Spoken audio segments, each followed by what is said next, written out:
대화의 주제에 제한이 없습니다. 표현의 한계에 막힘도 없습니다. 오로지 생각하는 대로 거리낌 없이 말하는 솔직 토크 코너입니다. 다만 상식 안에서 우리 사회의 도덕적 규범을 깨지 않는 것이 유일한 기준입니다. 안녕하십니까. 독립언론 제주소리 김봉현 기자입니다. 제주소리가 소리 정치방담 코너에 귀한 분들을 오늘 모셨습니다. AI 교육 전도사를 선언한 더불어민주당 안민석 국회의원님, 카피라이터계의 대들보 정철 작가님 나오셨습니다. 그리고 안민석 정철의 최측근 제주인사 언론학자 문윤택 제주국제대 교수까지 세 분 함께 모셨습니다. 어서 오십시오. 안녕하세요. 네. 제가 카피라이터계의 대들보라고 했는데 우리 정철 작가님 표정이 썩 박질 않았습니다. 어떻습니까? 세 분 소개가 마음에 드셨습니까? 예, 지금 소개는 사회자께서 이제 공식적인 그 멘트로 소개하신 걸로 하고요. 네. 각자 알아서 본인의 책임하에 소개를 다시 하도록 하겠습니다. 예, 예, 저는 초선 같은 5선, 수도권 내리 5선 안민석 의원입니다. 반갑습니다. 반갑습니다. 예. 김재동 닮은 카피라이터 정철입니다. 반갑습니다. 예, 저 제주국제대학교 문윤택 교수입니다. 아까 방금 얘기했던 이 두 분, 엄마장장한 이 두 분의 최측근은 아니고요. 이 두 분이 그냥 귀엽게 들고 다니는 머슴입니다. 반갑습니다. 제가 어제 저녁에 왔어요. 아. 저녁에 와서 오늘 저 김재윤 기념사업회 이제 12 제막식 관련된 네. 관계자분들과 늦게까지 이제 술을 마셨습니다. 네. 서명숙 이사장님, 제주 올레. 네. 서명숙 이사장님이 저희 기념사업회 이사장님으로 그렇게 지금 추대가 이제 되었는데요. 그래서 네. 이제 그 서명숙 이사장님과 또 정재숙 직전에 문화재 청장하셨던 네, 그렇죠. 네. 그분하고 이제 같이 이제 식사를 했는데요. 그래서 늦게 술을 마시고 오늘 저 늦잠을 잤어요. 늦잠 잤는데 그 문 교수가 형 준비되셨어요? 그래. 뭐? 오늘 저 제주소리에서 하기로 했잖아요. 그게 저 오늘이었어? 네. 내일이 아니고. 그래서 자다가 말고 허겁지겁 샤워하는 동안 마는 동하고 이제 왔는데요. 오늘은 제가 이제 오늘 이제 검은 드레스 코드를 하지 않았습니까? 우리 김재윤 시인의 시비를 그 서귀포 기념 기재개 도서관에 세우기 위해 가지고 우리가 지금 함께 많은 분들과 행사를 하는 날인데요. 이제 거기에 앞서 가지고 제주의 소리에서 저희 세 분을 초대해서 그 행사의 취지라든지 또 이런저런 이야기들을 나눌 수 있는 기회를 주셔서 예. 고맙습니다. 예. 네. 그렇잖아요. 제가 처음 드리려고 했던 질문인데 좀 쭉 소개를 해주셔서 우리 도민 여러분 또 독자 여러분들이 김재윤 의원 얘기가 왜 나오지라고 좀 의아해하실 수 있을 것 같습니다. 오늘 세 분은 돌아가신 김재윤 의원님의 묘비 12 제막식 행사에 지금 오신 거죠? 이게 다 이제 김재윤 때문에 맺어진 인연인데 그래서 그날 이후에 서로들 너무나 이제 슬퍼하고 이제 그리워 하더라고요, 각자가. 그래서 이제 우리들이 모여서 이러지 말고 서로들 힘을 내자. 그래 다시 시작하자. 네. 그래서 오늘의 이제 제목 이름도 우리 정철 작가님께서 시작 네. 김재윤 그렇게 이제 네. 제목을 지어 주셨고요. 네. 그리고 이제 오늘 행사하는 실무를 우리 이제 문 교수님이 네. 많이 이제 하셨고, 특히 문 교수 같은 경우에는 김재윤 의원이 스스로 생을 마감하기 며칠 전에 네. 문윤택이라는 후배가 있는데 그 형이 저한테 뭐 형이라고 그러니까 형이 이재명 캠프에 꼭 좀 일을 할 수 있도록 그래서 이제 중요한 그 직책 그리고 이제 워낙 이 광고 전문가예요. 그래서 이제 홍보 그런 분야에 탁월한 능력을 가지고 있으니까 이재명 캠프에 꼭 좀 넣어달라고 며칠 전에 그렇게 저한테 이제 부탁을 하고 이제 갔어요. 그래서 저는 이제 문 교수 보면은 김재현 의원의 일종의 유언처럼 제가 느껴집니다. 예, 하여튼 뭐 저희도 지난 6월 말 고 김재현 의원님의 타계 소식은 정말 큰 충격이었습니다. 지역에서도 워낙 뭐 가까이서 뵀던 분이고 소탈하시고 열정적인 분이셨는데 어떻습니까? 정철 작가님, 우리 김재현 의원님하고는 뭐 어떤 인연이 있으셨던 건가요? 사전에? 예. 저는 이제 생전에 뵌 적이 한 번도 없습니다. 아 그래요. 그냥 이제 TV 그 뭐죠? 네. 도서관. 네네. 예. 거기서 이제 몇 번 이렇게 책을 읽읍시다. 예예예 네. 뵌 적이 있고 그다음에 이제 이름이랑 뭐 얼굴 정도는 알았죠. 네. 유명하시니까. 그리고 이제 돌아가시고 나서 이 문윤택 교수랑 낮술을 먹다가 네. 이제 술이 좀 되고 어쩌고 하다가 갑자기 이제 그 얘기를 하더라고요. 이러이런 상황이고 이러이런 행사를 하고 뭐 그래서 그 취지를 듣고 그 술김에 이제 그럼 나도 좀 같이 하자라고 그냥 스스로 자수를 했죠. 그래서 이제 오늘 행사에 한 40분 뭐 4, 50명 총은 100여 분이 될 텐데 어. 아직 그 날씨가 이래서 그 몇 분이 참석 아직은 정확히 모르겠습니다. 근데 이제 저처럼 생전에 한 번도 뵙지 못하고 참여하는 사람은 많지 않을 것 같은데 네. 그 뒤에 이제 네. 아 그렇구나 이분이 시인이었구나 뭐 이러면서 그분 시도 좀 찾아서 읽어보게 되고 네. 그러면서 이제 늦었지만 내가 좀 팬이 돼야겠다라는 생각을 하고 그 안민석 의원님께서 그 이제 고 김재윤 의원 그 제막식에 네. 12묘비 제막식의 시작 김재윤이라고 말씀을 하셨는데 그게 이제 정철 카피님께서 만들어 주신 그 저희들 내용인데 제가 문득 그 재윤이 형을 생각하면서 그 시작 김재윤에 대해서 생각을 해봤더니 시작의 의미가 철이 형은 뭐 어떻게 지었는지 모르겠는데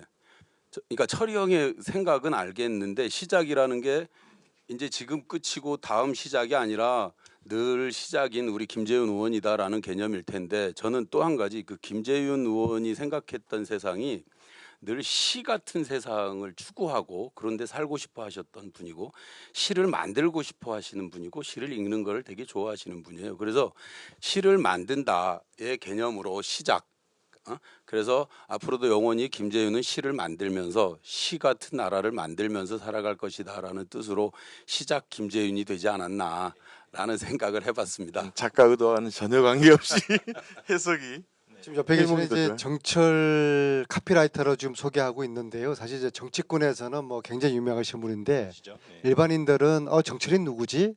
좀 생소하실 텐데요. 문재인 대통령의 사람이 먼저다. 네, 네. 그 유명한 글작을 만드신 분이고요. 모두가 알고 있 사실은 저 같은 허접한 정치인하고 옆에 이렇게 비교 대상이 아닌가요? 같이 그 논할 수 있는 그런 클래스가 틀리신 분인데 그렇습니까? 네. 정말 대단하신 정철 작 세기에 네, 네. 21세기 아주 를 빛낸 네. 그런 이제 카피라이터라고 그렇게 이제 평가. 제가 네. 이제 18년째 국회의원 하지 않습니까? 그렇죠. 네. 정철이란 분이 어떤 분일까? 어떻게 생겼을까? 되게 궁금했어요.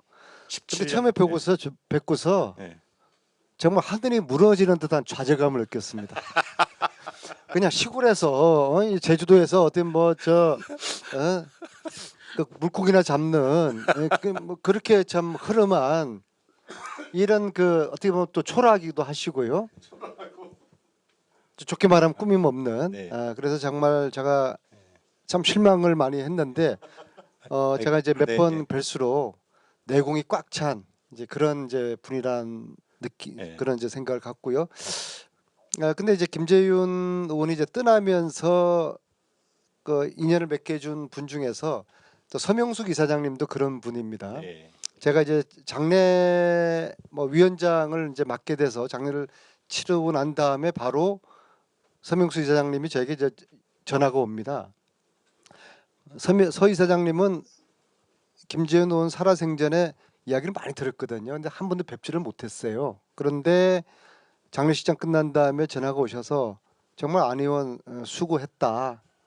제주도 사람들을 대신해서 안 의원이 앞장서서 그런 장례에 뭐 위원장도 맡아주고 또 제가 이제 김재현 의원이 죽음에 이르게 되는 그런 일련의 사항을 제가 페북에 예. 정리를 해서 이제 네. 올렸거든요. 네. 그분이 굉장히 훌륭한 분이잖아요.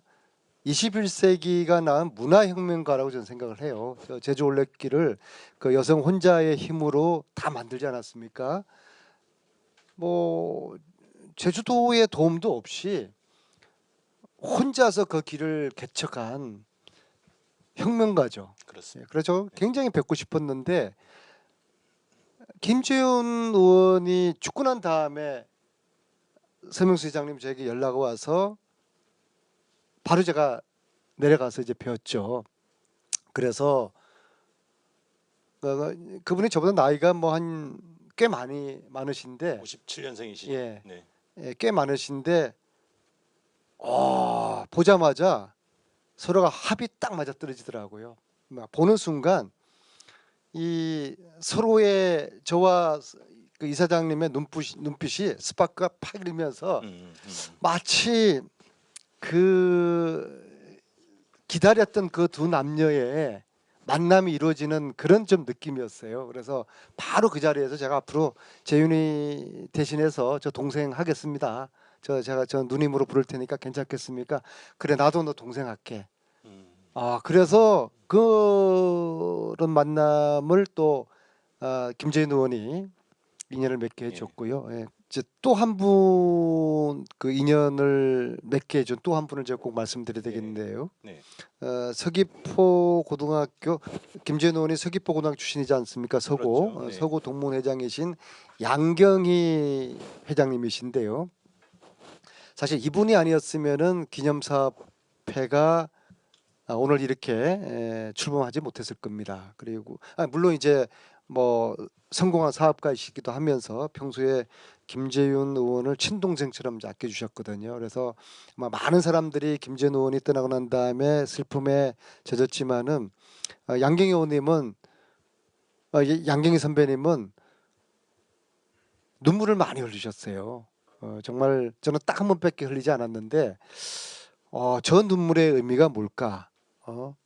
그래서 기념사업회를 말씀드렸더니 그럼 내가 앞장서겠다고 하시면서 뭐 사업보다도 지난 2달 동안 양경희 선배님께서 기념사업회 이 일을 전념해 주셔서 양경희 선배님께 존경과 감사의 말씀을 꼭 드리고 네. 싶습니다. 네. 자, 문 교수님. 네. 그 오늘 묘비 그리고 묘비는 뭐 당연히 저기 고 김재현 의원님 묘소 앞에 세워질 테고 또 10위는 김재현 의원께서 생전에 그 기저귀 도서관을 세우는 데도 역할을 하셨기 때문에 기저귀 도서관에 세워지는 것으로 알고 있습니다. 서귀포 기저귀 도서관. 묘비와 10위에 어떤 내용들이 들어갑니까? 저기 묘비는 사실 그래요. 저기 그 우리 고 김재훈 의원께서 좀 시간을 갖고 가신 게 아니고 너무 황망하게 갑자기 가셔버려서 뭐 아무 준비도 그렇죠. 있지 않은데 그 가족묘지에 일단 그렇게 묘소는 마련을 했는데 이게 뭐 저희들 뜻은 그랬습니다. 그 유가족들하고 얘기하면서 그 뭐라고 그래야 돼요? 그러니까 그 저기 묘를 이제 그 봉분하지 말고 묘비를 하자. 근데 그 시간이 걸리지 않습니까? 그래서 좀 흙에 새기는 김재윤이라는 이름보다 돌에 깊이 새겨서 우리 영원히 우리 가슴에 김재윤이라는 이름을 남길 수 있도록 그런 뜻으로 지금 한 110여일이 지났어요. 재윤이 형이 그렇게 가신 지가.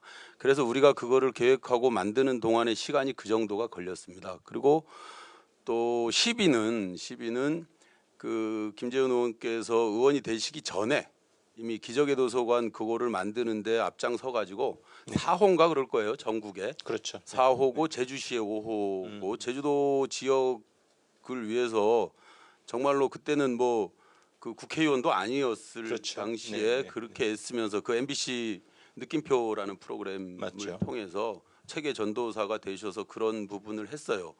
그렇다 보니까 이제 10위에는 그 기적의 도서관 앞마당에 그 김재윤 의원이 직접 쓰신 시 어머니의 손이라는 시가 네. 거기에 이제 그 새겨져 있습니다. 새겨져 있고 그 앞에서 오늘 이제 오후에 그거를 할 것이죠. 그 12 제막식을. 네. 그리고 아까 얘기 다시 돌아가면 그 과정들이 어떻게 된 거냐면 서로 의논하면서 우리 그 안민석 의원님 말씀을 안 드릴 수가 없는데 실제적으로 재윤이 형하고 민석이 형은 정말로 소울메이트라고 얘기하기도 부족할 정도로 막역한 두 분이셨어요. 사실은 남녀로 얘기하면 결혼해야 되는 사이죠. 근데 그 최재형이라는 이 때문에 그 뭐 이 중에 뭐 아까 뭐 어긋나는 단어를 쓰지 말라고 그래서 그런 말은 못 쓰겠는데 최재형이라는 이 때문에 그 억울한 옥살이를 4년을 하시잖아요. 그 내내 안민석 의원은 친형으로서 친형처럼 꼭바라지를 다 하신 분이에요. 다 하시고 그리고 나왔을 때도 계속 옆에서 그 힘들고 얼마나 그 분하고 억울하고 그리고 이런 세상을 바꾸려고 자기가 정치를 했는데 심지어 그런데 자기가 희생양이 돼버린 이런 억울한 경우가 어디 있습니까? 그런 부분들을 그 안 의원께서는 뭐 같이 계속 보듬고 하여튼 뭐 옆에서 바라볼 때 정말로 한없이 뭐 우리는 의리라고 가볍게 표현할 수 있는데 저는 뭐 의리라고 표현해서 될 문제는 아니라고 봐요. 그래서 이게 어떻게 시작이 된 거냐면 돌아가시고 나서 안 의원께서 우리를 부르고 그 김재윤 기념사업회 김재윤을 잊지 않는 그리고 김재윤을 사랑하는 김재윤이 사랑했던 사람들을 묶어서 김재윤이 살아있는 거랑 똑같이 정기적으로 만나면서 김재윤에 대한 추억도 얘기하고 또 김재윤이 살아있으면 했을 법한 일들을 우리는 하자. 그 다음에 김재윤에 대한 무한 애정 이런 것들이 오늘 결과를 사실 만든 거거든요. 그 김재윤 의원을 이제 정치적 타살이라고 이야기하는 근거에 대해서 좀 말씀드려야 네, 되겠어요. 이제 김재윤 의원 이 사건 자체는 지난해 KBS 시사직격에서 2차례 걸쳐 가지고 보도를 했는데 탐사 취재를 했는데요. 이것은 명백히 청와대가 야당 당시에 14년도에 야당 의원들을 탄압하기 위한 하명 수사였습니다. 거기 대상에 이제 저도 포함되어 있었고요. 신계륜, 신하균, 김재윤, 안민석 등등의 당시에 박근혜 정권의 눈밖에 난 야당 의원들을 구속시키기 위한 네. 청와대 하명 수사였다는 네. 것이 네. KBS 탐사보도 시사직격 내용이었죠. 네. 그러니까 저는 구속이 안 됐어요. 네. 왜냐하면은 저도 안민석한테 돈을 줬다고 그렇게 시나리오를 써서 업자 한 사람을 주리를 틀었는데 그 업자가 끝까지 그런 사실이 없다라고 이야기를 하면서 만약에 그 사람이 검찰이 원하는 답을 줬으면은 저도 이제 같이 그때 감옥을 갔을 겁니다. 저는 이제 살아났는데 김재윤 의원 같은 경우에는 그 돈을 줬다는 그 서울예술종합학교 서혜종 그 이사장이 학교 횡령 사건으로 50억 넘는 그런 액수의 돈을 횡령을 해서 네. 검찰 수사를 받고 있는 그렇습니다. 상태였어요. 그래서 너 죽을래? 우리가 원하는 답을 불래? 그래서 이제 김재윤 의원에게 돈을 줬다고 이제 진술을 했고요. 그 다음에 이제 지난해 시사직격에서도 이제 그분의 인터뷰가 나왔지만은 김재윤 의원한테 사과까지 하지 않았습니까? 네네. 이제 그런 사건인데요. 그래서 4년 이제 옥살이 살았습니다. 그리고 이제 거기에 이제 2심 판사가 최재형이었습니다. 근데 이 사건은 돈을 줬다는 사람의 주장밖에 없는 거예요. 받은 사람은 부정하는데 자 그러면은 1심에서 3년을 받았어요. 그럼 2심에서 적어도 3년보다 낮게 떨어져야 되는 것이죠. 근데 2심에서는 플러스 1을 해가지고 4년을 선고를 했고 그 4년을 선고한 2심의 판사가 최재형이었습니다. 그러니까 김재윤 의원은 최재형 판사에 대한 의심을 많이 하는 것이죠. 저 사람은 뭘까? 그리고 당시에 15년 그때는 사법농단이 아주 절정이었던 때거든요. 그런 정치적인 또 사법부의 상황 속에서 이루어진 이 판결에 대해서 우리는 끊임없는 이제 의심을 하고 있었어요. 그러던 차에 문재인 정부가 바뀌었는데 감사원장으로서 최재형 판사가 추천된다고 언론에 나왔어요. 네. 그래서 급히 감옥에 있던 김재윤이가 저에게 특별 면회를 좀 와달라고 그렇게 요청을 해서 제가 이제 달려갑니다. 달려갔더니 하는 요지가 저를 붙잡고서 형 이게 말이 돼 이게? 어떻게 나를 이렇게 무고한 나를 잡아넣어서 4년 옥살이를 시키고 있는 최재형이가 지금 정부에서 촛불 정부라고 하는 문재인 정부의 초대 감사원장이 돼. 저한테 그냥 울부짖듯이 막 그 분노해하는 네. 김재현 의원이 뭐 정말 영혼이 맑고 이 감정이 흔들리지 않는 사람인데 저도 깜짝 놀랐어요. 이거 막아야 돼, 형. 그래서 그렇지 말이 안 되네. 그렇지 이거 막아봐야지. 그래서 그 얘기를 듣고서 제가 이제 청와대를 달려갑니다. 그래서 당시에 이제 청와대 인사를 책임지던 최고 책임자를 만나서 알고 있냐? 에? 저 최재형 저 사람이 김재윤 항소심의 판사다 이거. 우리는 사법농단으로 의심을 한다. 저 절대로 안 된다. 문재인 대통령이 반드시 후회하실 것이다. 후탈 생긴다. 저 사람은 절대로 문재인 대통령, 문재인 정부 코드 맞는 사람이 아니다. 언젠가는 배신할 것이다. 이거 철회해야 된다. 제가 저렇게 청와대 가서 제가 이야기를 했어요. 했는데 이제 뭐 진도가 너무 나갔고 인사금정 때문에 다른 사람들 좀 하고 싶은 사람이 있었는데 뭐 못했다. 다른 사람들이 대안이 없다. 그래서 그냥 이게 그런 네. 상황에서 최재형 네. 판사가 감사원장이 된 거예요. 네. 근데 이제 몇 년 지난 다음에 문재인 대통령의 목을 친 거 아니겠어요? 그죠? 배신을 한 것이죠. 6월 28일 최재형 감사원장이 사퇴하면서 중간 사퇴를 하면서 대통령 출마하려고 대권욕에 눈이 멀어가지고 사퇴하던 그날 제가 가장 먼저 떠오른 얼굴이 김재현 의원이었어요. 걱정이 되더라고요. 그래서 제가 김재현 의원을 있는 곳으로 제가 달려갔어요. 달려갔더니 거의 아주 초죽음이 돼 있더라고요. 그러니까 세상이 이래서는 안 된다는 그러한 좌절감, 분노 그런 것들이 다 뒤섞여 가지고 제가 최근에 보아온 김재윤 너무 걱정이 되는 거예요. 그래서 뭐 위로도 하고 이제 그러고 제가 그날 저녁에 집에 가서 제 집사람에게 야 오늘 저 김재윤 만났는데 걱정되더라. 그런데 그때 딱 제 처가요. 무슨 일 나는 거 아니야? 그렇게 딱 예견을 하더라고요. 그리고 그 이튿날 돌아가신 아니죠. 거죠? 그 다음 날이죠. 그러니까 그 이튿날 돌아가신 거죠? 다음 날? 그렇죠. 네. 그러니까 28일 날 최재형 뵙고. 사퇴했고 29일 날 네. 그날 아침에 제가 그래서 걱정이 돼서 네. 제가 이제 전화를 해요. 전화를 해서 야 최재형 저거 되겠냐? 대통령 절대로 안 된다. 그리고 하여튼간에 대통령에게 그 8.15 좀 사면 너 억울한 거 이야기해서 꼭 이번에는 그 사면 시켜주도록 청와대에 내가 정말 최선을 다해서 내가 한번 뜻을 전하겠다. 그렇게 해가지고 제가 그러니까 뭐 굉장히 그래 최재형 안 되겠지. 우리 국민들이 바보가 아닌데 저런 배신자를 누가 대통령 뽑아 주겠어요. 그렇죠. 뭐 그래서 굉장히 좀 다시 목소리가 살아나서 안심을 했는데 그로부터 몇 시간 후에 그런 끔찍한 이제 일이 있게 된 거죠. 안타깝습니다. 돌아가신 김재현 의원님의 극단적 선택이 말씀을 듣고 보니까 더욱 아쉽고 안타까움을 숨길 수 없네요. 예. 자, 고 김재현 의원님의 영면을 거듭 기원하겠습니다.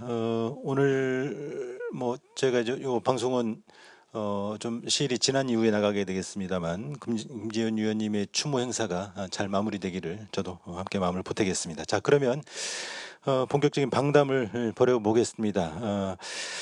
뭐 또 하나의 문학상이 무슨 필요가 있겠느냐. 문학상들 많은데 김재윤이라는 그 이름에 맞는 그 성격에 맞는 그런 온도를 가진 문학상이 하나 있으면 그거는 의미가 있을 것 같다. 그래서 흔한 문학상 하지 말고 조금 뭐 유일한 문학상 뭐 이런 얘기를 했다는 거지. 예. 근데 그거를 어떤 식으로 할 것인가까지는 안 갖고. 그래서 그거는 지금 좀 더 논의를 해야 될 부분이고요. 예, 알겠습니다.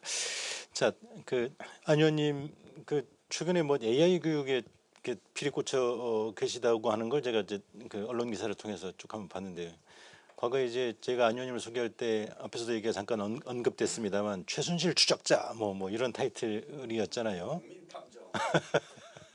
근데 이제 최근에 AI 교육 전도사로 이제 선언을 하신 셈인데, AI 교육이 왜 필요한 겁니까? 왜 필요한 게 아니라 AI 교육은 대한민국의 미래 운명을 좌우할 네. 생존 교육이라고 생각하고요. 그래서 저는 제가 지금 교육위원회 소속인데 우리 초중고등학교 대학을 연계하는 AI 교육을 시켜야 된다라는 주장을 제가 이번 국정감사에서 하고 있고요. 그런데 예. 이제 우리가 지금 4차 산업혁명 시대에 필요한 AI 교육의 수준이 다른 나라에 비해서 지금 굉장히 뒤처져 네. 있어요. 심지어 중국보다도 반의 반 정도 수준밖에 안 네, 돼요. 심각한 제가 이제 문제죠. 이런 좀 질타도 하고 또 시도 교육감들에게 나름대로 대안도 말씀드리는데요. 제주도가 저는 대한민국 AI 교육의 메카가 될 수 있을 거라고 봐요. 왜냐하면은 첫 번째 AI 교육이 제대로 되기 위해 가지고는 교사들을 확보를 해야 돼요. 근데 이제 제주도 같은 경우에는 훈련된 교사들이 육주로 나가는 경우가 거의 없잖아요. 그죠? 초등학교, 중학교 교사들이 평생 제주도라는 이 틀 내에서 순환하시니까 그래서 교사들의 전문 역량이 계속적으로 축적될 수 있는 그 좋은 여건을 가지고 있는 것이죠. 아마 제주도 교육감님이나 제주도의 선생님들이 교육은 교사들이거든요. 네. 교사의 질이 교육의 질이기 때문에 네. 예, 제주도에서 초중고 그다음에 대학교 교수님들이 교수님들이 제주도를 세계 AI 교육의 한 메카를 만들어 보자 그런 생각들을 하시고 준비도 하시고 뜻을 모아 주시면 어떨까 싶고요. 자, 뭐 제주도가 이제 과거에 뭐 새로운 산업군들이 조명받기 시작하면 늘 테스트 베드가 되어 왔습니다. 근데 테스트에서 그치고 이게 실제로 어떤 산업의 영역으로는 확장되지 못한 그런 한계들이 있었는데, 지금 안 의원님이 좋은 제안을 주셔서 지역에서도 사실 AI에 관심을 두고 계신 분들이 제법 계시니까요. 예, 그분들하고 한번 이렇게 좀 구슬을 꿰어보는 작업들도 필요할 것 같습니다. 정철 작가님, 제가 카피라이터계의 대들보 이렇게 표현을 했습니다만 뭐 지금 작가로서도 활동을 하고 계신데, 카피라이터라는 직업은 뉴턴에 가깝습니까? 에디슨에 가깝습니까? 네. 뉴턴은 이제 발견에 그렇죠. 가깝고 네. 에디슨은 발명이죠. 맞습니다. 카피라이터뿐만 아니라 거의 모든 글쟁이들이 저는 똑같다고 생각하는데 네. 글을 쓰는 단계를 한 3단계 정도로 이렇게 구분한다면 관찰하다, 발견하다, 확장하다. 저는 이렇게 생각을 하는데, 그러니까 뭔가 세상에 없는 것을, 새로운 것을 발명하는 게 아니고 어떤 치열한 관찰을 통해서 발견하는 거죠. 네. 예. 네.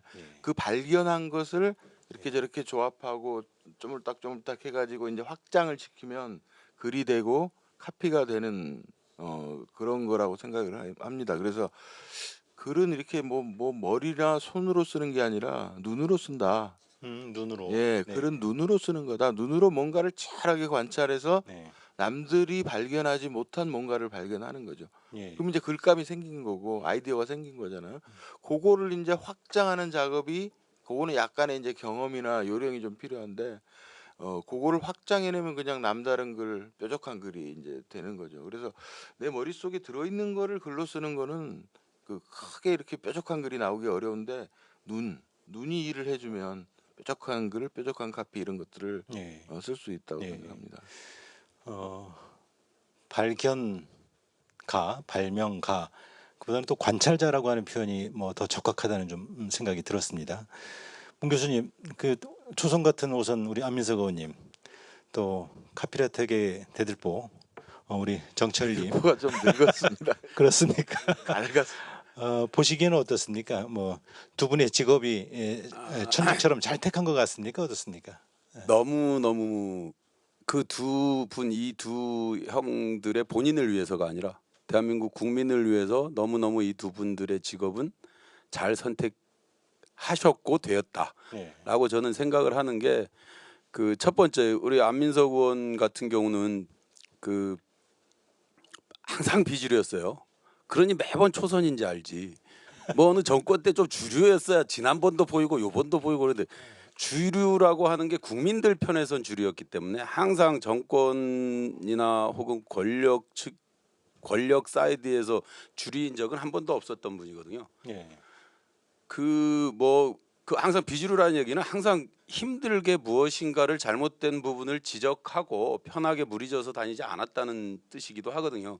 끊임없이, 참 피곤할 만도 한데 끊임없이 그 올바름과 발전을, 개혁을 위해서 문제 제기를 하시고, 그 국민들이 광화문 가면 광화문에 계시고, 옛날 뭐 재윤형하고 민석이 형네 그 광화문에서 뭐 그 경찰이 뿌린 소화기도 맞고 박근혜 때 뭐 이런 일선에도 계시지만 항상 보듬어 살피는데 편한 길을 가지를 않으셔요. 그래서 나는 너무 잘 하셨다라고 생각을 하고, 정철 카피님 같은 경우는 여러분들이 그 정철 카피의 카피들을 보면 아시겠지만 항상 그래요. 지금의 문제를 지금의 문제다라고 짚는 것보다 그거를 포함해서 항상 미래를, 희망을 얘기해요. 희망을.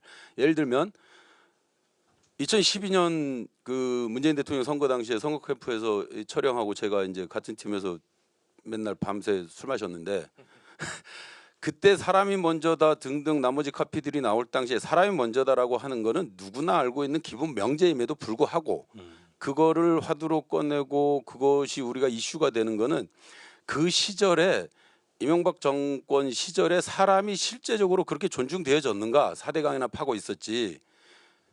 그러니까 이런 거를, 이런 사람이 먼저인 세상을 만들자라고 하는 함축적인 희망을 항상 담아요. 그다음에 나라를 나라답게도 박근혜 시절에 광화문에 촛불 든 우리 국민들이 뭐라고, 이게 나라냐라고 지적을 했었어요. 그런, 이게 나라냐라고, 그러니까 그 우리 철이 형 같은 경우는 이게 나라냐라고 지적을 하시는 분이 아니라 이게 나라가 아니기, 나라스럽지 않기 때문에 나라답게 나라를 해야 한다. 나라답게라는 희망을 항상 그 현재와 과거와 미래를 녹여서 희망적인 얘기를. 그러니까 한 분은 안민석이라고 하는, 저 민석이 형은 미래를 향해서 액션을 하고 정책을 고민하고 입법하고 그 국민들을 돌보는 일이라면, 정철이라고 하는 카피라이터는 좀 요즘 항상 대통령의 카피라이터라고 그러는데 국민들한테 그런 메시지로 희망을 주는. 그래서 두 분은 난 뭐 완벽한 조화이고 직업이 너무너무 잘 결정되어진 분들이다. 그래서 나는 두 분의 개인 의지가 아니라 난 국민들이 그렇게 정해 주었다라고 생각을 합니다. 그래서 이왕 이렇게 저희 두 사람을 좀 뭐 띄워줬으니까는요. 네. 저 띄워지는 시간 한번 저도 이제 네. 보태겠습니다. 네. 그러시죠. 앞으로 성공할 것 같아요. 예. 수도권 내리 5선, 그 다음에 걸출한 카피라이트 정철, 네. 그 다음에 하늘이 있는 김재윤, 우리 세 사람의 길을 받는 문윤택 교수의 앞으로의 운명은 앞날 한번. 성공할 수 없지 네. 않겠는가. 가끔 술 마시다 이제 그런 얘기를 한 기억이 있는데 정치를 할까 말까 뭐 이 선 이렇게 금 밟다 이렇게 왔다 갔다 하는 그럴 때 이제 고민하는 아, 우리 문 교수님. 문 교수가 네. 고민하는 그런 정치를 고민하고 있어요? 몰랐네요. 네. 예. 고민하고 있어요 지금. 네. 그래서 제주에서 이제 제주 내려온 지가 6년 이제 제주 국제대학교에서 이제 강의하면서 이 친구가 좀 뭐랄까요, 좀 투박하고 그다음에 그 좀 세련미 같은 거 없고 한데 이런 친구가 정치를 하면 괜찮겠다. 저는 그 생각을 해서 좀 뭐랄까요, 막 옆에서 이렇게 부추긴다 그럴까요? 예, 그런 걸 했는데 모르겠어요. 이제 본인이 이제 결심을 해야 되는 부분이 있지만 오늘 이제 기왕에 제주 이 시민의 소리, 제주의 소리 여기 나왔으니까 제주 시민들이 저런 친구도 있구나. 뭔가 새로운 뭐 바람이 일 수도 있겠구나. 뭐 이런 정도로 기억을 좀 해줬으면 좋겠다라는 제가 잠깐 그러니까 문재인을 만든 우리 정철 작가께서 문윤택 교수에게 오늘 정치 권유를 정식으로 제주의 소리를 통해서 지금 그렇네요. 하고 있거든요. 이거 조금 선을 더 나가면 좀 위험해질 것 같습니다. 오늘 뭐 오늘 그러니까 저 방송과 뭐 특별히 다른 걸 잘하는 게 없어서 네 그렇게 결론을 내리시죠. 그 정철 작가님 그 카피 중에 보면 아이 뭐 참 발상의 전환이랄까요? 뭐 사람 특별시 야 이슈리요 저런 걸 어떻게 만들었지? 뭐 이거 정말 기가 막힌 것들이 많았습니다. 저희가 지금 언급되지 않았던 또 기억에 남는 카피가 좀 있을까요? 뭐 이제 아까 그 대들보라고 그러셨는데 이제 되게 이제 낡은 대들보라서 늙은 카피라 했지만 최근에 이렇게 막 그 네. 활발하게 TV에 온에어되고 이런 광고들은 제가 그 하기가 쉽지가 않고요. 네. 그나마 이제 조금 기억하실 분이 있을 것 같은데 작년에 이제 코로나가 시작이 되면서 코로나는 코리아를 이길 수 없습니다라는 카피를 썼는데 그게 또 굉장히 많이 이제 돌아다녔죠. 그래서 뭐 그런 정도를 아마 기억하실 것 네. 같고요. 아까 사람이 먼저다 얘기를 했는데 그게 2012년 여름쯤에 이제 발표를 했어요. 근데 발표하자마자 정말로 많은 항의를 받았어요. 뭐 전화, 카톡, 뭐 문자 무슨 슬로건이 곧 나오냐 이거예요. 대부분이 정치 슬로건 같지 않다. 너무 어렵다, 철학적이다, 메가리가 없다 뭐 다. 근데 저희는 오히려 그래서 좋다. 그러니까 그때 문재인이라는 변호사가 정치를 시작한 지 한 6개월 정도 됐는데 네. 지지율 한 3%에서 12월에 이제 44%까지 간 거잖아요. 그 와중에 있었는데 사람들이 문재인이라는 사람이 정치인 같지 않아서 좋다라는 그 매력 포인트가 거기 좀 있었거든요. 그 슬로건도 그러면 우리가 기존 슬로건하고 똑같이 갈 이유가 뭐가 있느냐 해서 그 사람들이 굉장히 많이 반대를 했음에도 우리는 그걸 밀어붙였거든요. 근데 뭐 결과적으로 이제 당선이 안 됐죠. 낙선했죠. 그해 12월에. 그러니까 사람이 먼저다라는 슬로건은 어떻게 보면 실패한 슬로건이죠.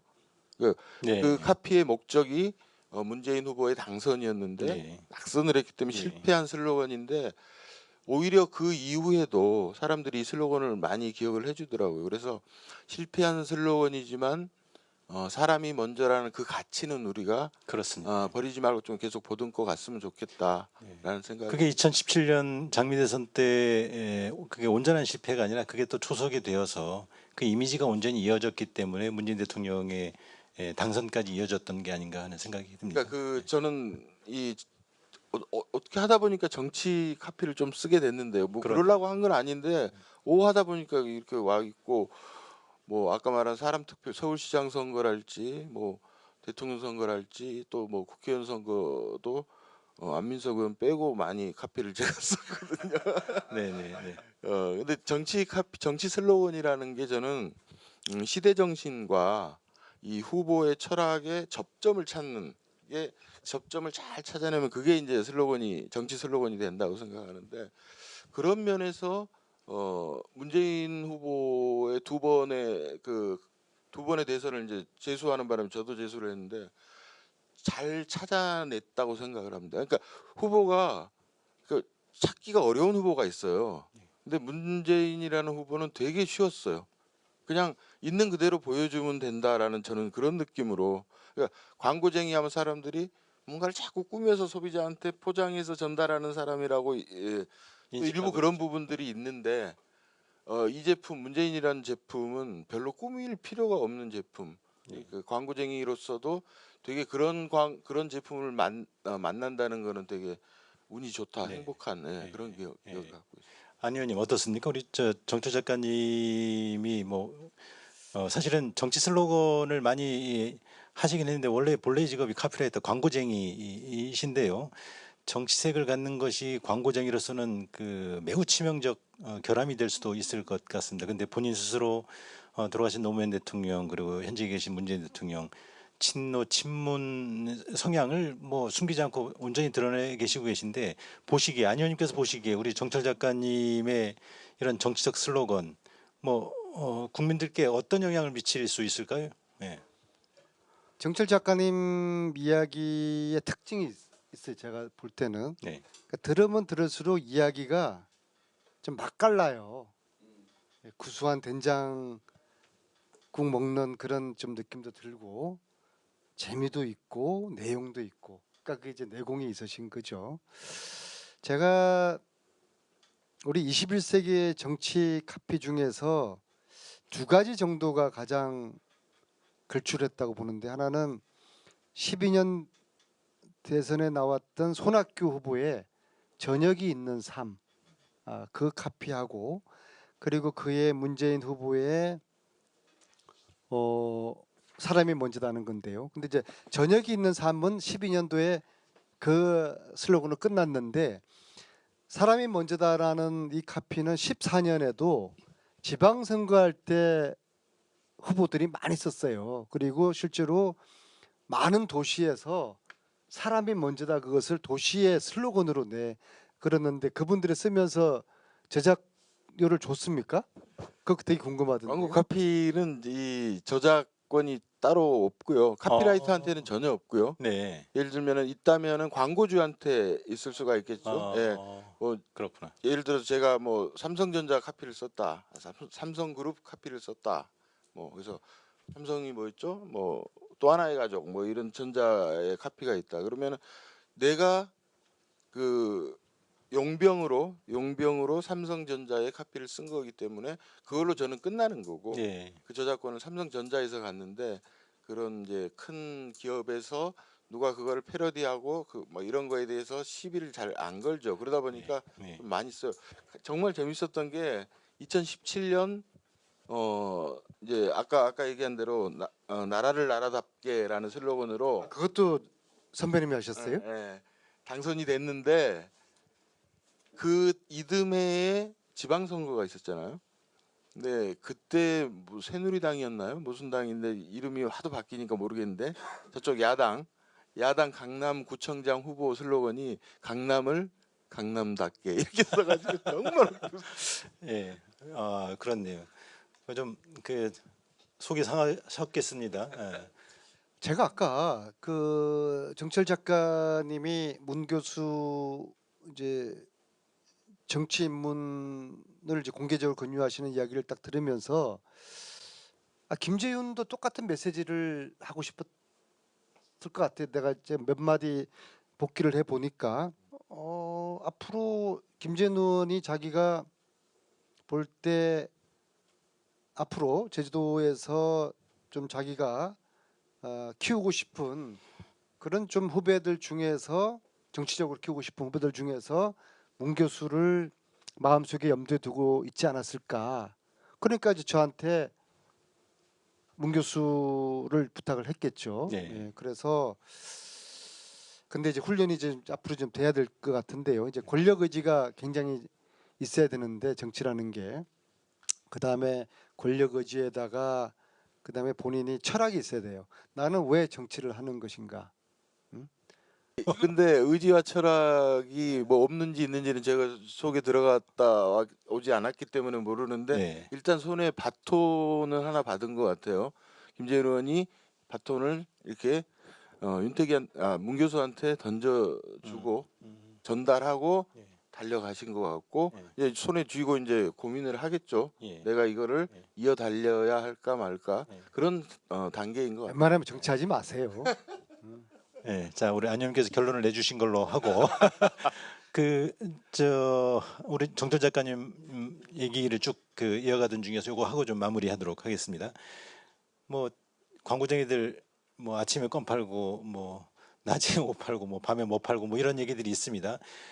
여러 가지의 광고 카피들을 만들어서 팔아 오셨을 텐데, 앞으로 꼭 팔아보고 싶은 것, 그리고 지금까지 팔아본 것 중에 야 이건 정말 괜찮았어 하는 게 있나요? 이제 제가 그 카피라이터라는 그 삶을 또 이렇게 동경하는 젊은 친구들도 꽤 있어요. 특히 뭐 중고등학생들도. 맞습니다. 예, 그래서 이 직업이 지금 정치하지 마 이렇게 말씀을 하셨는데, 그런 친구들이 이제 문의를 하면은 하지 마라고 저도 똑같이 얘기를 합니다. 이게 어떤 사람한테는 그러니까 하루에 한 5가지 최소한 5가지 정도 일이 맞물려서 막 돌아가요. 하루 종일 아침에 껌 팔고 점심 때 옷 팔고 저녁 때 집 팔고 그 다음날 술 팔고 이걸 계속 하다 보니까 웬만한 정신력 체력 가지고는 감당하기가 좀 어려워. 그래서 카피라이터로 그 신입사원으로 큰 대행사 제일기획 같은 데 들어가는 건 정말 어려운데 3년차 카피라이터는 또 구하기가 어려워요. 3년 내에 거의 다 그만둔다는 거죠. 이미. 네.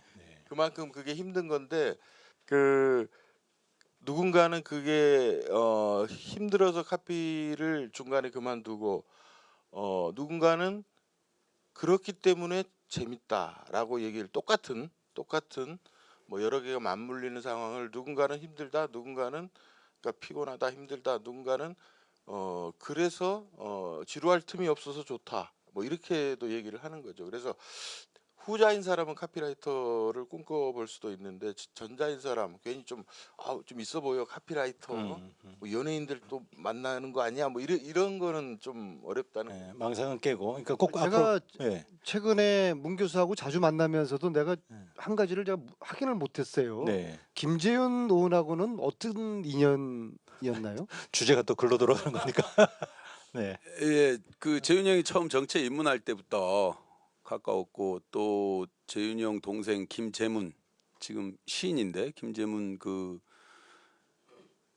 지금 거기가 뭐 출판그룹 상상인가요? 거기 대표로 있는 그 친구는 고등학교 때부터 그 저를 따랐던 제 친한 후배예요. 그래서 그 재문이를 인연으로 그 형인 재윤이 형을 알게 됐고 또 정치적인 그 정치에 입문하면서부터 뭐 많은 얘기들을 주고받고 그러다 보니까 그 시절부터 민석이 형에 대해서는 얘기를 많이 들었죠. 자, 그리고 다시 오늘 뭐 저 이 대화가 그러니까 뭐 잠시만 네, 아까 얘기 뭐 앞으로- 읽으면 저는 잠깐 나는 저도 촉이 있는데 지금 제주에서 대학 교수 한 지가 6년 됐잖아요. 그죠? 아니 그 시점이 김재윤 의원이 감옥 갈 시점이고 딱 픽처를 가지고 정치를 하려고 내려오지 않았나. 해명을 해보세요. 맞습니다. 아니 뭐 그러니까 김재윤 의원하고 미리 짰을 것 같은데. 그 뭐 그런 건 아니고 이거 선 넘을 것 같으니까 얘기 너무 넘어갑시다. 넘어가는데 네. 아니, 제가 드리고 싶은 말씀 아까 그 안민석 의원님께서 김재윤하고의 인연을 얘기했는데 저는 이 얘기가 지금 계속 사실 하나의 고리가 무엇이냐면 재윤이 형이 정치 인생이 사실은 약자, 소수자, 사람을 위하려고 몸부림쳤던 과정들이었거든요. 안민석 의원도 마찬가지거든요. 그런데 제가 낮술을 먹으면서 정철을 엮어드린 거는 정철 카피를 엮어드린 거는 이 세 명이 사실은 기본적인 사람이란 키워드에 아주 어찌 보면 자기 철학들이 딱 사람 속에 들어가 있는 그리고 사람들이라고 하는 그러니까 우리가 흔히 얘기하는 국민이라고 혹은 뭐 도민이라고 하는 분들의 사람을 합하면 옛날 신영복 선생 얘기처럼 삶이라는 거잖아요. 삶을 풀면 사람이잖아요.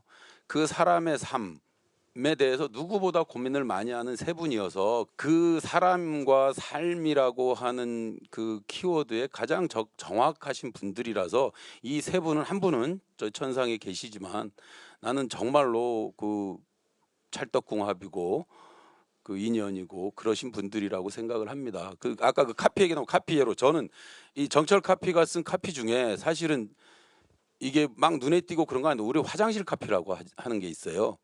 화장실에 뭐 가래침을 뱉지 맙시다. 뭐 마시오. 뭐 앞에 한 발짝 걸어 서시오. 뭐 이런 식의 지시형인데 정철 카피는 그 결이 달라요.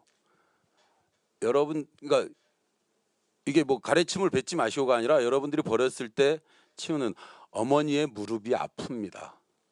왜냐하면 대부분 청소하시는 분들이 여성분. 어머님 연세의 뭐 이런 분들이니까 학생들이 화장실을 쓰고 대학생 뭐 이렇게 고등학생 그런 식이에요. 그러니까 이게 이해하는 결이 메시지는 같을 수 있잖아요. 가르침 뱉지 말아라. 근데 그게 우리한테 다가올 때는 결이 다르게 다가온다는 거죠. 항상 그 힘듦의 주체를 먼저 생각을 하는 거예요. 작가의 의도를 한번 들어보겠습니다. 예, 그러니까 사람인데요. 세상에서 가장 재밌는 얘기가 사람 얘기예요. 네. 우리 뒷담화할 때 맨날 사람 얘기하잖아요. 가장 힘 있는 이야기도 사람 이야기고 울림이 가장 큰 이야기도 늘 사람 얘기라고 생각합니다. 그래서 사람에서 사람의 성분에서 이야기거리를 찾아내는 게 재미도 있고 울림도 크고 힘도 좋고 그런 이제 거리를 우리가 네. 이제 찾아낼 수가 있는 건데 제가 시간이 되나 좀 네, 제 괜찮습니다. 썼던 거 얘기 하나 드리면은 꽤 오래 전인데요. 서울 그 강남 세브란스 병원이라고 있는데 거기를 북쪽에서 남쪽으로 쓱 지나치면은 그 내봉터널을 쓱 남쪽으로 통과하면은 오른쪽에 아파트가 하나 있는데 제가 거기서 산 적이 있었어요. 오늘 이렇게 퇴근하고 이렇게 들어오는데 되게 소란스러워요. 우리 단지가 무슨 일이 있습니까? 물었더니 우리 아파트 바로 앞에 모 대기업이 고층 스포츠 센터를 세운다 이런 얘기가 들린 거예요. 그러니까 주민들이 이제 난리 났겠죠. 아파트 코앞에 벽이 하나 떡 하고 들어선다니까 일단 막 집값 걱정을 했겠죠. 저는 그 얘기를 듣고 아 그래요. 예. 그리고 집에 들어가서 별 관심이 없었어요. 저는 이제 세입자였으니까 뭐 이사 가면 되지 하면서. 근데 그래서 몇 번 대책회의 같은 게 이제 열리더라고요. 근데 저는 관심 없었는데 어느 날 그 대책회 한번 끌려간 적이 있었어요. 카피라이터라는 이유로 갔더니 막 떡도 주고 막 술도 주고 한참 먹고 마시다가 보니까 막 박수를 치면서 아 그럼 정카피님이 우리 현수막 카피를 써주시기로 했습니다. 이렇게 돼버린 거예요. 이제 그때 보통 우리가 이제 시내 다니다 보면 그런 현수막들 보이잖아요. 결사반대 뭐. 네. 빨간 글씨로 뭐 웬 말이냐 뭐 네, 이런 네, 거잖아요. 그렇죠. 네. 되게 이제 그런 갈등을 확 증폭시키는 카피들을 되게 이제 붙여놓는데 저도 이제 그런 상황이 돼서 카피를 써야 하는데 무슨 얘기를 할까 고민하다가 뭐 누구는 뭐 어쩌라 저쩌라 이거는 좀 아닌 것 같은 게 자꾸 그러니까 주민들의 이렇게 속은 되게 후련하겠죠. 막 팍팍 질러주니까. 근데 일반 시민들이 거기에 호의를 갖거나 동의를 하기는 어려울 것 같다. 오히려 무슨 집단 이기주의 같은 느낌을 받기가 쉬울 것 같다. 그래가지고 무슨 얘기를 할까 고민하다가 아까 말씀드렸던 사람 얘기를 한번 해보자. 우리 아파트에 사는 아이들 얘기를 한번 해보자. 그래서 그때 이런 카피를 썼는데 아이들이 햇볕을 받을 수 있게 한 뼘만 비켜 지어주세요. 뭐 이런 비슷한 카피를 썼어요. 아이들이 햇볕을 받고 자랄 수 있게 한 뼘만 비켜 지어주세요. 이성에 호소하신 거군요. 네. 어떻게 보면 감성이고 이성이 들어간 건데 그게 현수막으로 붙었는데 사람들이 되게 막 좀 다르니까 그렇죠. 일단 다르잖아요. 사람 좀 센 걸 원했는데. 네. 네. 근데 그게 되게 화제가 됐어요. 강남 일대에서. 네. 그리고 MBC 뉴스 데스크에 그 현수막이 소개가 됩니다. 몇 주 후에 네. 이 모 대기업이 되게 이제 막 신경이 쓰인 거죠. 불편해졌겠죠. 그렇죠. 결과가 어떻게 됐느냐? 정말로 우리 아파트 앞은 2층, 그다음에 20몇 층 니은자 빌딩이 거기 들어섭니다. 아, 네. 그게 제가 보기에는 그게 이제 물론 이 현수막 한 장이 그 일을 다 해낸 건 아니겠죠. 뭐 백방으로 다른 노력이 더해졌겠지만 이 카피라는 게 어떤 힘을 갖고 있는가를 그대로 여실히 보여주는 사례. 네. 근데 그게 뭐냐? 결국 사람 네. 이야기의 힘. 우리 아파트에 사는 한 뼘이 아니라 아예 뭐 그 고층 건물의 한 칸이 사라진 거군요. 그렇습니다. 예. 뭐 제가 앞으로 바라보고 싶은 게 뭐가 있으실까 던졌던 질문의 답은 결국은 사람으로 귀결된 것으로 이해가 되었습니다. 자, 오늘 그 안 의원님 모셨는데 뭐 최근에 그 정치 지형 대선 관련한 이야기를 좀 안 여쭤볼 수 없을 것 같습니다. 그 근래 뭐 그 전 세계가 지금 주목하고 있는 오징어 게임 잘 보고 계실 텐데요. 뭐 거기에 등장하는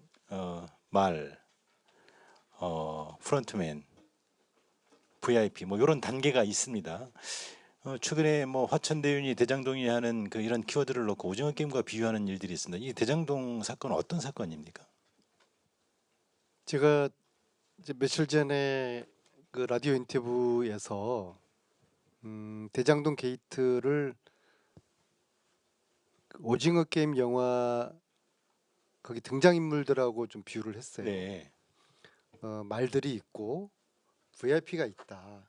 거기까지만 제가 이야기했어요. 네. 지금 현재 그런 데는 그 이름들 김만배나 정영학이나 남욱이나 유동규나 이런 사람들은 다 말들이다. 왜냐하면 그 사람들이 어떻게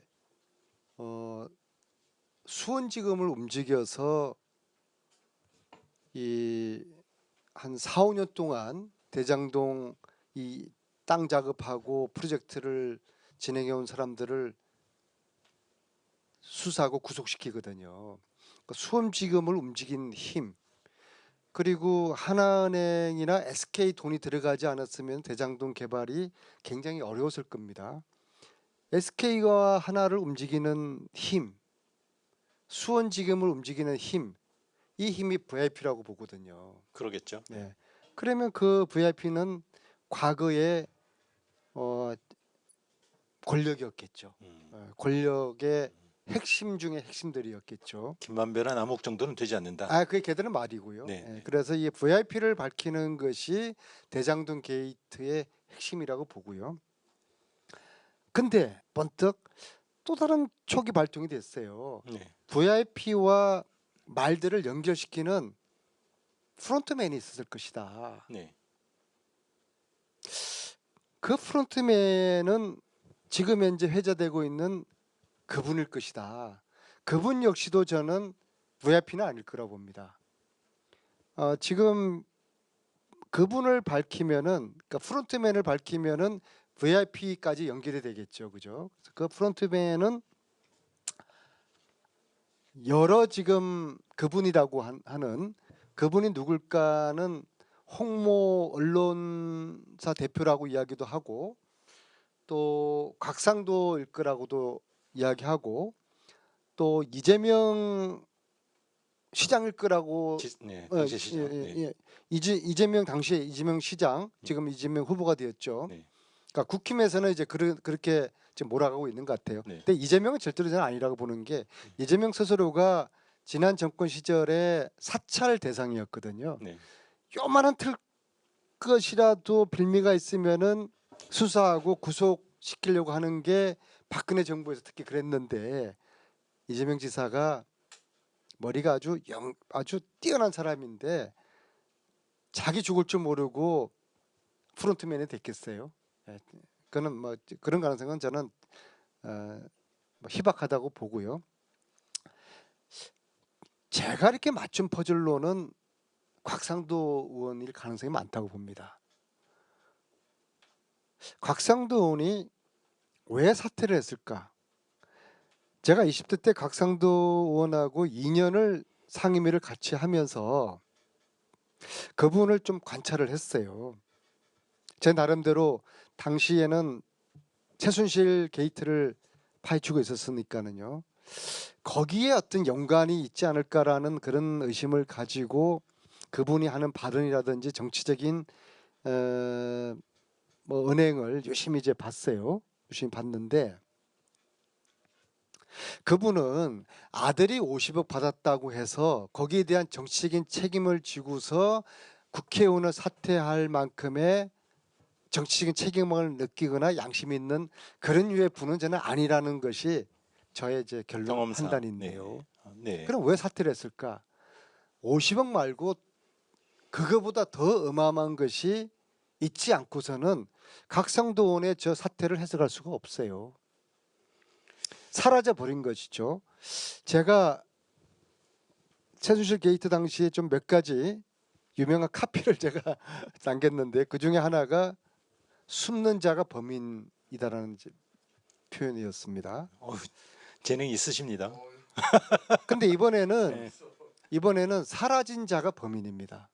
곽상도는 지금 이 국면에서 사퇴를 던짐으로써 사라져 버렸어요. 만약에 곽상도가 사퇴하지 않았으면은 언론의 관심이 국민들의 의심이 곽상도를 향하고 있었을 텐데 사라져 버렸어요. 수면 아래로 없어져 버렸어요. 앵글에서 지금 벗어나 있죠. 그렇죠. 네. 이것은 50억 때문에 그랬을까 아닐 거라고 저는 봅니다. 그래서 이 프론트맨의 역할을 곽상도 의원이 하지 않았을까? 제가 오늘 제주의 소리를 통해서 프론트맨이 곽상도 의원이었을 가능성 의문을 제기했으니까 단정지으면 이게 또 허위사실로 고발되니까는요. 뭐 지긋지긋합니다. 최순실 게이트 이후에 최순실하고 태극기 부대의 미움을 사서 제가 고소고발을 12건을 당했어요. 네, 그러셨죠. 네, 지긋지긋합니다. 최근에 뭐 1억 더 배상 이상 판결도 고소고발 받으셨어요. 당하고 싶지 않은데요. 네. 그래서 각상도의 프론트맨의 역할을 했는지 여부에 대해서 검찰이 수사를 해야 된다. 요 말씀을 제가 제주도에서 남기고 가겠습니다. 네, 검찰의 수사 촉구를 하셨습니다. 뭐 그런 의혹들이나 나름대로 의문들은 또 전략가 있으니까 가지고 우리 계시죠? 경찰 작가님이 보실 때는 제 의견에 대해서 어떻게 생각하세요? 저는 정치적인 뭐랄까 이 돌아가는 거 이런 거는 사실은 잘 모르죠. 그리고 지금 대장동도 그렇고 뭐 이게 뭐 저 언론에 나오는 그런 정도의 그밖에 없어서 뭐라고 얘기하기가 좀 쉽지 않습니다. 이게 이제 지금 숨는 자가 뭐 범인이다, 사라진 자가 범인이다, 뭐 그런 거를 제가 하는데 그거까지 탁 채가 버리면 이제 제가 할 일이 없어져 버리는 네, 그런 상황. 오징어 게임은 즐겨 보시죠? 정말 재밌게 봤어요 저는. 네. 예, 제가 작년부터 그 뭐죠 그 채널이 넷플릭스. 넷플릭스를 네. 보기 시작했는데 이번에 그거 보고 이 오징어 게임 보고 아 이게 더 위다. 네. 대한민국 최고다. 이런 사람 사는 세상과 이게 비교가 됩니까? 그렇죠. 이것도 역시 사람 얘기죠. 네. 우리 현재 사는 모습을 그냥 콱콱 찌르는 그런 드라마죠. 프론트맨을 찾아라. 사라진 자가 범인이다. 돈 받은 자가 범인이다. 결론을 괜찮습니까? 내주셨습니다. 네, 결론을 내주셨습니다.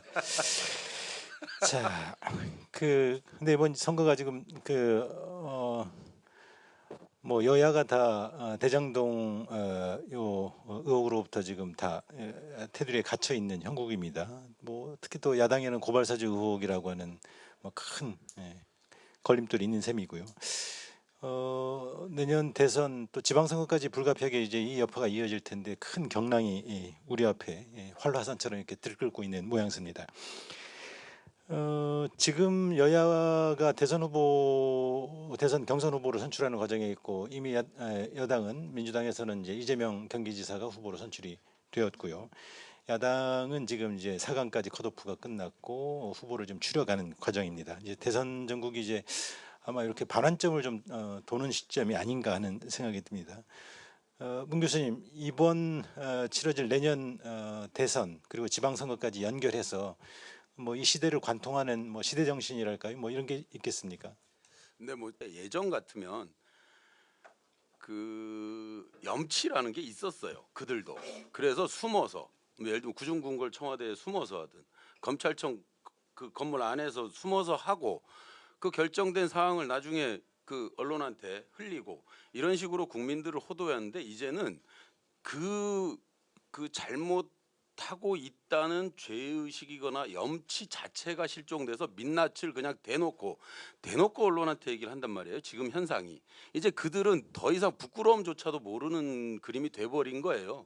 근데 국민들도 거기에 점점점 그 보수 언론에 의해서 길들여져 가다 보니 그렇게 할 수도 있나 보다. 이제는 최소한 이 사람들이 얼굴조차 꾸미고 거짓말조차 하려고도 하지 않고 있는 상황이에요. 아예 대놓고 하고 있는 민낯을 그냥 드러나고 있는 상황이고 스스로도 드러내고 있는 상황이라고 봐요. 그런 상황 속에서 이제 치러지는 선거인데 이렇게 혼란스럽게 언론이나 혹은 그 입소문이나 SNS를 통해서 이렇게 나오다 보면 본질이 자꾸만 흐려진다는 거예요. 그래서 그 문제를 지적하고 싶고 그다음 향후 선거에 있어서 꼭 뭐 시대 정신이라기보다 화두라고 저는 염두에 둬야 될 부분들은 자존을 살리자. 국민들의 자존과 공존의 문제이다. 뭐냐면 지금 코로나로 정말 이제 극한대까지 온 것 같지만 사실 극복해가는 과정이 더 힘들 거라고 봐요. 그거는 정치가 곧 경제이고 그래서 그 대선이나 이런 부분을 잘해야 되고 아까 그 전에 얘기했던 이제 대놓고 민낯을 드러내는 상황들 속에서 국민들은 스스로의 자존감이 코로나 위기와 더불어서 저들의 그렇게 대놓고 하는 행위들이 자존감이 너무 많이 지금 무너져 있는 상황이거든요. 이 자존감들 이런 자존을 살려내는 방법은 그래서 뭐 예를 들면 기본소득 얘기도 나오고 자유라고 하는 거는 내 생존에 관한 선택의 폭의 넓이 정도잖아요. 생존을 위해서 선택할 수 있는 것들에 대해서 넉넉하게 주어지는 것이 자유주의 국가이고 그런데 지금 우리 코로나로 인해서 어려움에 처한 분들은 생존에 대해서 이제 선택할 수 있는 게 많지가 않아요. 예. 그래서 그런 부분들이 선거에서 명확하게 쟁점이 돼야 되고 그다음에 공존이라고 하는 거는 함께 더불어서 하는 공존의 뜻도 있지만 저는 공동체의 자존감이라는 거예요. 자존과 스스로의 존엄과 공동체의 존엄인데 이제 요번에 그 코로나로 인해서 서로 뭐 거리두기 하고 막 이 과정 속에서 정말로 소중했던 연대감과 우리가 서로 만나야 된다라고 하는 필요성을 너무 많이 느끼는 건데 그런 속에서 공동체 정신들이 이제 다시 살아나야 이 코로나를 계기로 다시 살아나야 되는데 이것 또한 아까 처음에 얘기했던 자존과 연결이 된다고 봐요. 그래서 이런 부분들이 정치가 먼저 맑고 밝게 해야 그 다음에 따라가는 경제나 사회 문화적인 측면들에서 그렇다 보면 자존과 공존이 살 수 있다. 그래서 나는 자존과 공존이 함께 할 수 있는 함께 세워야 하는 선거이다. 이번 선거가 그거는 대통령 선거나 지방 선거가 다르지 않다고 봅니다. 다음 선거는 뭐 대통령 선거가 저는 뭐 거의 용광로라고 보기 때문에 네. 정치라는 게 네. 말로 하는 전쟁이거든요. 네. 문 교수 지금 이야기하는 거 보니까 저렇게 말을 잘할 줄은 그- 제가 저 오늘 이 자리는 아니 형이 사석에서 말할 시간을 주다 형 혼자 다 얘기하고 문윤택의 재발견입니다. 그렇습니까? 너무 희망 고문은 하지 않으시는 걸로 공동체의 자존과 공존이라는 화두를 주셨습니다.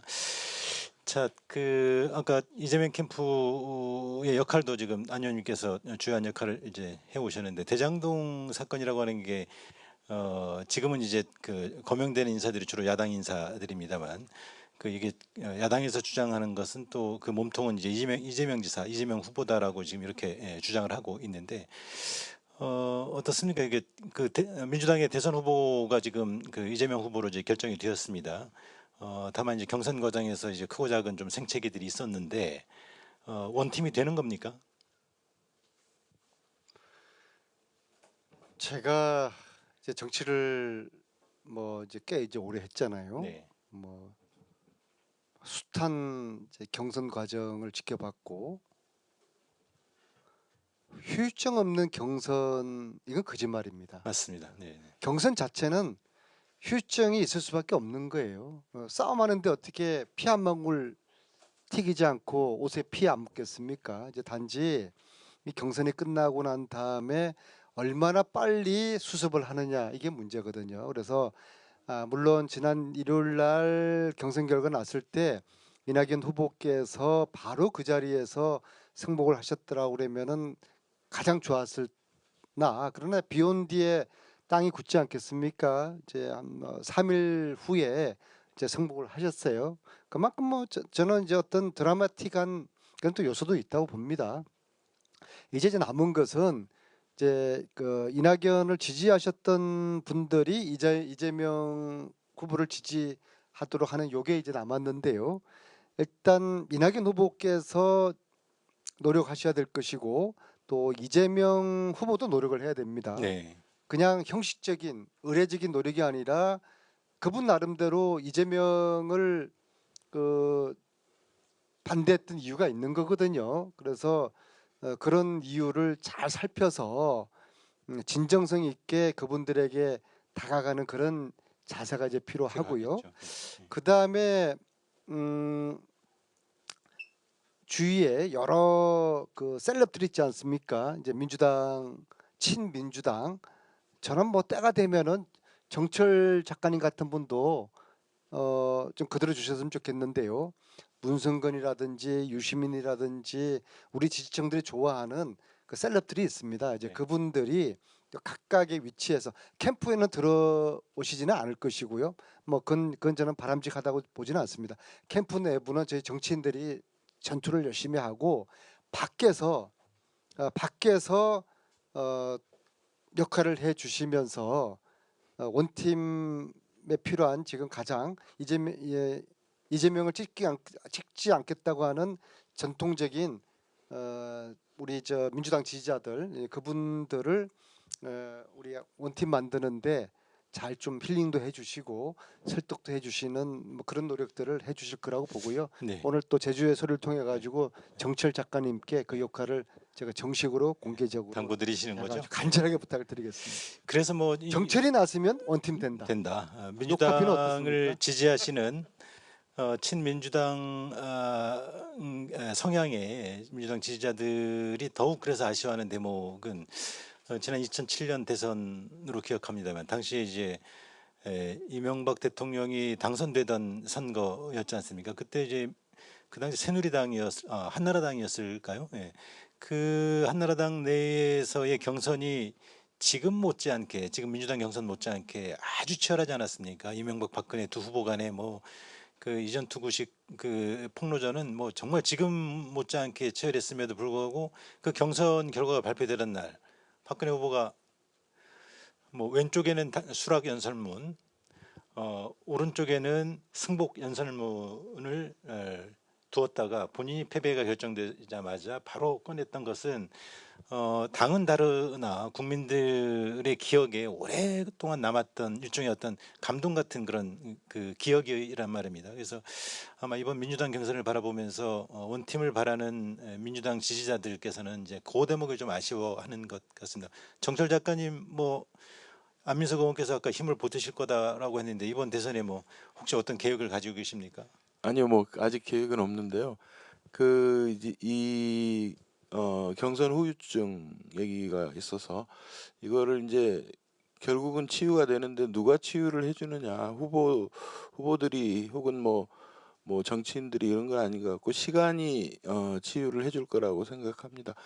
지금 상처가 나 있는데 다시 뒤로 돌아 이쪽으로 와, 이게 쉽지 어렵죠. 않죠. 예. 예. 시간을 줘야 되고 시간이 상처를 아물게 하는 거죠. 그래서 그 시간이 저는 충분하다고 생각하고 그 시점이 이제 한 달, 두 달 지나고 이제 이게 다음 대선이 저는 거의 반집 승부라고 생각을 하는데 그게 보이는데 그 상처만 이렇게 잡고 있기는 어려울 거예요. 그 사람이 민주당 지지자였으면 이재명 후보가 자기랑 철학도 안 맞고 마음에 안 든다고 해도, 그리고 아까 말씀하신 뭐 문성근 선배나 유시민 선배 같은 분들도 이 반집 승부를 그냥 저기서 팔짱 끼고 보고 있지는 않겠죠. 어떤 형식으로든 어떤 방법으로든 도움을 주실 거라고 생각하고, 그러니까 다 그렇게 100% 혹은 105% 힘이 결집이 돼야 반집 이길 수 있는, 예.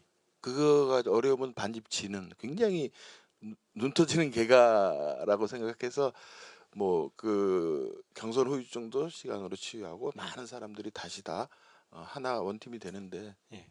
시간이 가면은 다 올 거라고 생각합니다. 제가 이제 네. 정철 선배님 이제 뵈면서 제가 한 가지 배운 게 좀 말을 좀 그 임팩트 있고 짧게 해야 되겠구나. 그것을 제가 배우고 있는데요. 원팀에 대한 이런저런 설명보다도 제가 이렇게 카피를 한번, 원팀을 위한 카피, 시간이 약이다. 예. 그건 뭐 진짜 말 그대로 베껴온 카피네요. 그리고 무슨 유행가 가사에 세월이 이야기다 뭐 이런 거 있어요. 예. 오늘 귀한 세 분을 모셔놓고 돌아가신 김재훈 의원님의 이야기부터 또 정철 작가님 모셔서 사람에 관한 이야기도 나눴고요. 또 안민석 의원님 모셔서 지금 그 대선과 지방선거로 연결되는 선거 전국에서의 정치 이야기들도 좀 들어봤습니다. 자, 뭐 결국은 그 정치건 돌아가신 김재현 의원이건 또 우리 정철 작가님이 늘 머리에 틀고 있는 사람이라는 화두가 다 저희가 사는 그 세상과 관련된 이야기인 것 같습니다. 끝으로 우리 문윤택 교수님, 정철 작가님, 안민석 의원님 순서로 도민 그리고 독자 여러분들께 뭐 당부 말씀이랄까요? 뭐 오늘 나왔던 화두 의제와 관련해 좀 마지막 말씀 남겨주시면 고맙겠습니다. 제주도를 늘 그 매번 정치 1번지라고 하는 이유는 그 대통령 경선에서 제주도에서 승리한 분이 당선이 다 되셨잖아요. 그래서 풍향계라고 하죠. 네. 네. 제주도가 정치 풍향계라고 네. 할 만한데 문제는 그 정치 풍향계에서 이번에도 뭐 그 지금 이재명 후보가 압승을 하셨고 민주당에서 네, 민주당에서 압승을 하셨는데 사실 그 부분을 제가 말씀드리는 포인트가 아니고 정치 1번지 혹은 정치 풍향계라고 하는 이유는 제가 생각할 때는 그 제주도 분들의 삶과 정치를 가장 잘 연결시키는 사람들이 제주도민들이다. 전국에서. 그럼 지금 이 코로나 이후에 제주도민들 특히 소상공인 뭐 이런 어려우신 분들이 굉장히 고난을 받고 있어요. 이 고난들을 어떻게 극복해 나갈 것이냐. 하지만 제주도민의 역사는 제주도의 역사는 매 시기 지금까지 단 한 번도 순환이 아닌 적이 없었습니다. 하지만 우리는 늘 연대하고 공감하고 이겨 나갔어요. 4.3이라고 하는 문제도 그렇게 우리는 극복해 나가고 있고 그 이전에 자연재해로부터 혹은 외부의 그 침략에 늘 제주도민들은 그렇게 그 잘 이겨내 왔다고 생각합니다. 이번 코로나도 역시나 그 선거하고 맞물려서 극복기에 들어갈 텐데 제주도민들이 정말 지혜롭고 그리고 늘 해왔듯이 연대하는 제주도민, 공감하는 제주도민으로서 그 어려움들을 잘 이겨내고 제주도가 좀 살기 좋은 제주도가 되었으면 좋겠습니다. 그리고 또 하나 제주의 소리 독자님들 그리고 저는 늘 제가 언론중재위원 할 때도 늘 우리 그 여기 김봉현 국장이나 이렇게 올라오면 얘기를 하는 게 지역 언론의 현주소가 지역 주민의 정치의식의 현주소이다. 그래서 지역 언론이 그만큼 할 때 지역 주민들도 지역 언론의 수준과 맞게 함께 돌아가는 것이다. 그래서 그 제주의 소리는 지금 너무너무 잘하고 계시고 제주도의 발전, 제주도민들의 정치의식 혹은 삶의 의식들의 형상을 위해서 제주의 소리는 가장 잘하고 있다. 그래서 늘 옆에서 응원을 하고 그리고 도민 여러분들께서는 응원만 하실 게 아니라 늘 비판해 주시고 견제해 주시고 제주의 소리가 잘 되도록 응원해 주셨으면 좋겠습니다. 제주의 소리 오늘 감사합니다. 고맙습니다. 네, 정철 작가님. 다시 사람 얘기를 마무리 말씀으로 드릴까 하는데요. 사람이 먼저다라는 거를 모르는 사람은 없다고 생각합니다. 다 알고 있죠.